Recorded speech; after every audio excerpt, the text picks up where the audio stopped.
Malawi Today.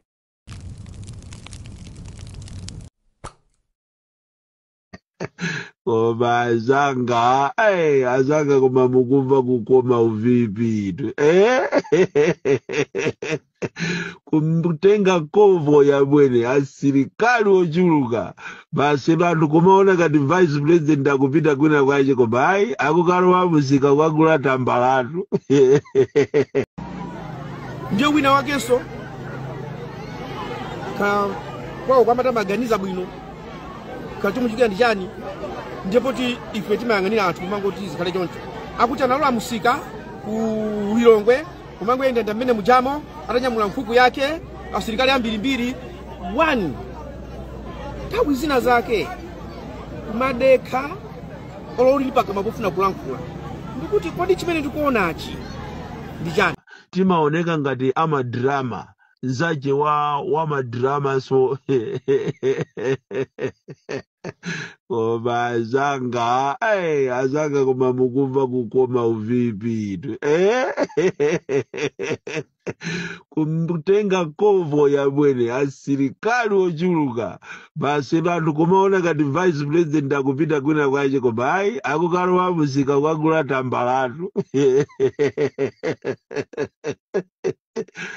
koma kumalawi ndikokoma amwene asilikali ochuluka amwene azanga amadrama ndina amwene ali pakati amwene asa komanda ati kumana kuti vice president akupita kuda ana amene mwina akupita kumambo ofunikira kwambiri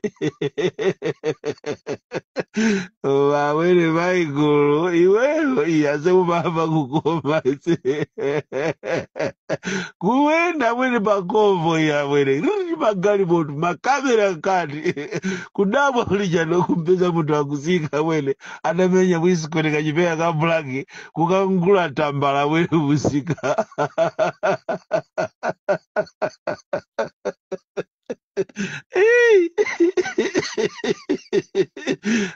yes Michael aseni makuma ndiwazanda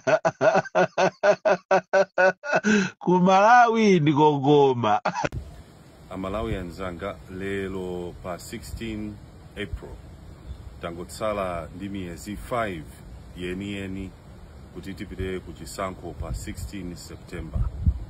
Monga mukudziwa kuti mdziko muno anthu ambiri akudandaula kuti kulibe ndalama komanso kulibe chakudya. Kodi mukusangalala kukhala mmene zili? Ine sindikukhulupirira kuti mukuzovomera kuti mukusangalala kuti kumbizike kuti mulibe ndalama komanso kulibe chakudya. Pempho langa ndikuti pa 16 September tiyeni tisinthe zinthu mdziko muno.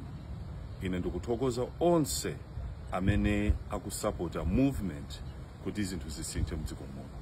Ine ndikukhulupirira kuti kubwera limodzi tisintha zinthu mdziko muno kuyambira pa 16 September 2025. Zikomo kwambiri, Mulungu akudalitseni. Zikomo.